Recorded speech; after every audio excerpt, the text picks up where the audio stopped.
She's an author, op-ed columnist, and translator. Tonight, she will recount a story from her award-winning memoir, From Miniskirt to Hijab, A Girl in Revolutionary Iran.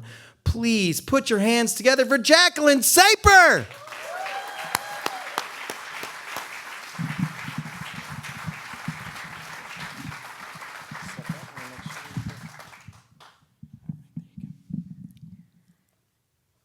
My taxi driver skillfully maneuvered through the maze of honking cars, overloaded minivans, and cyclists.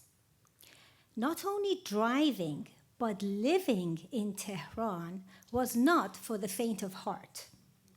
It was 1980, and revolutionary fervor was everywhere.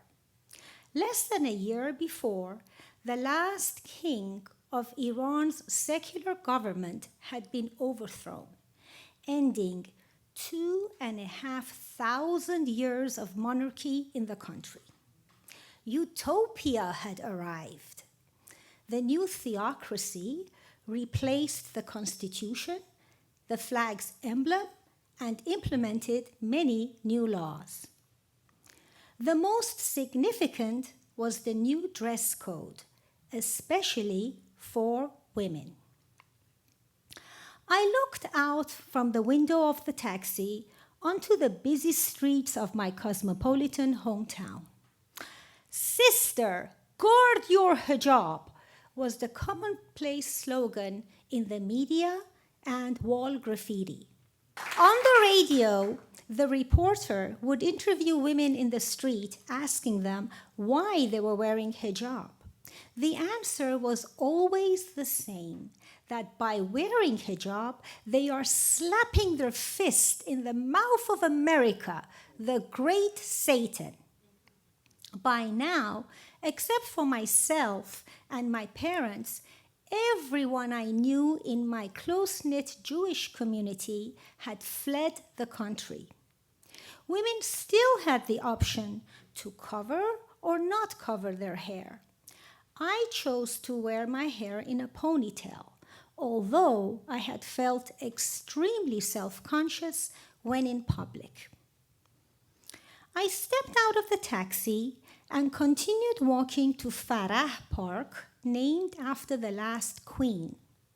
But now the place was renamed to Lale Park, after the tulip, the symbol of the concept of martyrdom, where heroes are recognized only after they are dead.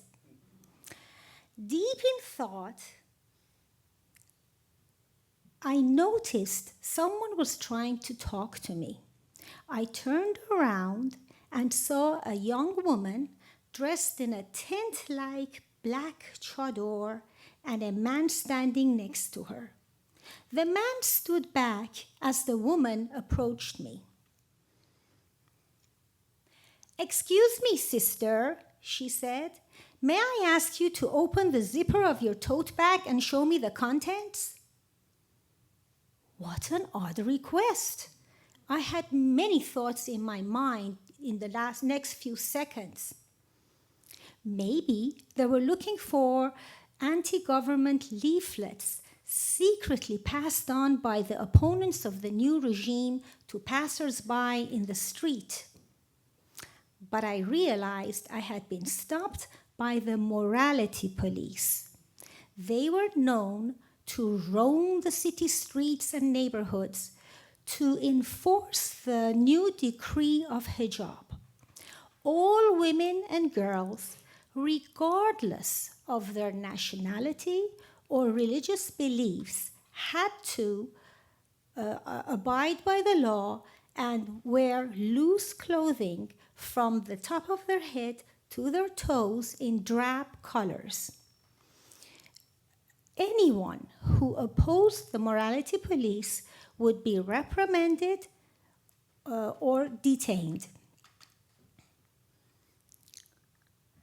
I thought the couple who stopped me were very nice. I was impressed by the woman's politeness. I held my head up, opened my zipper of my tote, and said, "Yes, you can look at my bag," and handed it to her. She rummaged inside my bag, looking through it, touching my house keys, my shopping list, my wallet. Suddenly, her hand emerged from the depth of my bag, holding a light cream chiffon headscarf. "You bloody whore," she said. "You carry a veil in your sack and don't wear it?" I got, as a rebellious teenager, I got defensive and said, "At least I have one with me." "You qarb zade, someone enamored with the West," she said. "You deserve to be treated like a sex object as women are in the West. How dare you carry a veil and not wear it? It's women like you who cause social corruption on the streets of our city." I had made a mistake by confronting authority. I noticed the man standing by the side move his hand over something tucked under his jacket. "Think, Jacqueline, think." "Sister," I said, "what you're saying is correct. A decent woman refrains from showcasing the curves of her body to strange men. As you can see, my clothes are modest, but this headscarf is of chiffon fabric. I have learned that this material is not suitable to cover my hair because it keeps on slipping back. I need to sew myself a maqna'e, an upper body hair covering all over the top, in cotton, so that it will stay put and cover all the strands of my hair. I do apologize." Her facial expressions softened. My appeasement had worked. She turned around and glanced at the revolutionary soldier and then back at me. "Okay, wear a cotton scarf." Without saying another word, they turned and walked towards a patrol car parked on the side of the street. Another man was sitting in the driver's seat waiting for his comrades. As they drove away, I knew that my timely response had earned my freedom.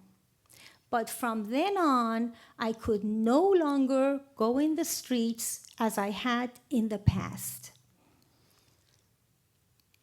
Here in the US, hijab is a choice and an expression of religious freedom.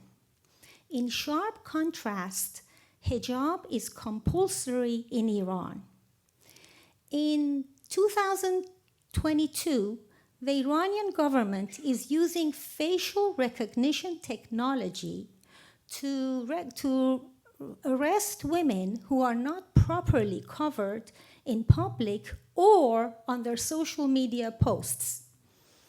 Indeed, after Mohammed bin Salman uplifted the mandatory veil law in Saudi Arabia, Iran remained for 1 year as the only country in the world with this law. That is, until the Taliban returned to power in Afghanistan. I went from wearing miniskirts in 1978 to hijab in 1980 to not so mini anymore skirts in 1987 when I immigrated to the United States. I appreciate that choosing what to wear every day is a privilege not to be taken for granted. Thank you.